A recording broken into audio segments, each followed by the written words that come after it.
দুর্নীতি মামলায় রায়, জিটিএ নিয়োগ দুর্নীতি মামলায় সিবিআই অনুসন্ধান নির্দেশ বহাল থাকলো। নির্দেশ বিচারপতি হরিশ টেন্ডন ডিভিশন বেঞ্চে।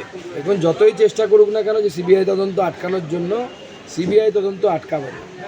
এক সময় আমি ডায়মন্ড হারবারে যেতে যেতে দেখেছিলাম অভিষেক ব্যানার্জির ছবি দিয়ে তাতে স্লোগান দেওয়া আছে এবি ঝুঁকে গানি। আমি ওখানে গিয়ে বলেছিলাম এবি ঝুঁকে গানি, সিবিআই রুকে গানি। দাদা, উত্তরের 3 জেলায় আজ ভোট প্রায় শেষের দিকে, কি বলবেন, কি পরিস্থিতি দেখছেন? বেশ কয়েকটা জায়গায় বিক্ষিপ্ত ঘটনার আমরা খবর পেয়েছি, বিশেষ করে দিনহাটা শহরে উদয়ন গুহ সেখানকার জনসাধারণকে বলেছে, নির্দেশ দিয়েছে যে আপনারা কাকে ভোট দিচ্ছেন, অর্থাৎ তৃণমূলকে ভোট দিচ্ছেন তার ভিডিও তুলে আনতে হবে। মোবাইল করে ভিডিও তুলে আনার নির্দেশ তথা নিদান তিনি দিয়েছেন। বহু জায়গায় আমাদের বুথ সভাপতির সাথে ঝামেলা করার চেষ্টা করেছে, বা জলপাইগুড়িতে একটি ঘটনা ঘটেছে।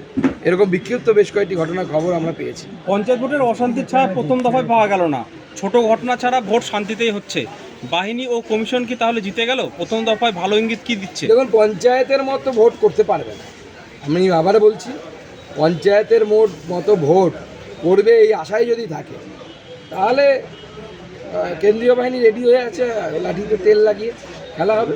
রামনবমীর দিন মুর্শিদাবাদে যে গণ্ডগোল হয়েছিল, সেই ঘটনায় এনআইএ তদন্ত যে প্রধান বিচারপতির দৃষ্টি আকর্ষণ করেছিল বিশ্ব হিন্দু পরিষদ, সেই ঘটনায় মামলা দায়েরের অনুমতি বিশ্ব হিন্দু পরিষদকে দিয়েছে প্রধান বিচারপতি। কি বলবেন? না, এনআইএ তদন্ত হওয়া উচিত।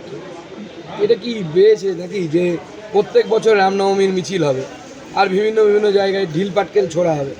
ঢিল পাটকেল ছোড়ো প্রতিযোগিতা তৃণমূল স্পন্সর, মমতা ব্যানার্জি অনুপ্রাণিত ঢিল ছোড়ো প্রতিযোগিতা শুরু হয়েছে নাকি ঢিল ধরো ঢিল মারো প্রতিযোগিতা?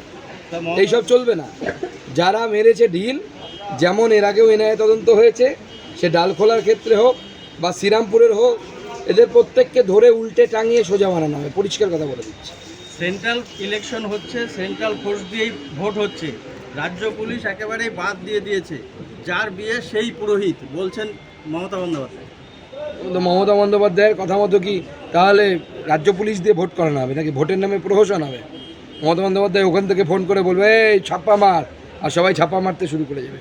ওটা হবে না। সেন্ট্রাল ফোর্স, নিরপেক্ষ ফোর্স। কোথাও একটা অভিযোগ দিয়ে দেখাক না সেন্ট্রাল ফোর্সের বিরুদ্ধে, যে সেন্ট্রাল ফোর্স বিজেপির হয়ে কাজ করছে, বিজেপির হয়ে ছাপ্পা মারছে। তৃণমূলের পুলিশ তো ছাপ্পা মারে। কিন্তু শীতলকুচিতে তো সেন্ট্রাল ফোর্স দিয়েই গুলি চলেছিল। না, বুথ যদি দখল করতে আসে তো সেন্ট্রাল ফোর্সের কী করা উচিত? এসো, শোখা বসো, বুথ লুট করো, তাই করা উচিত নাকি গুলি চালানো উচিত? যা নিয়ম তাই করেছে তারা।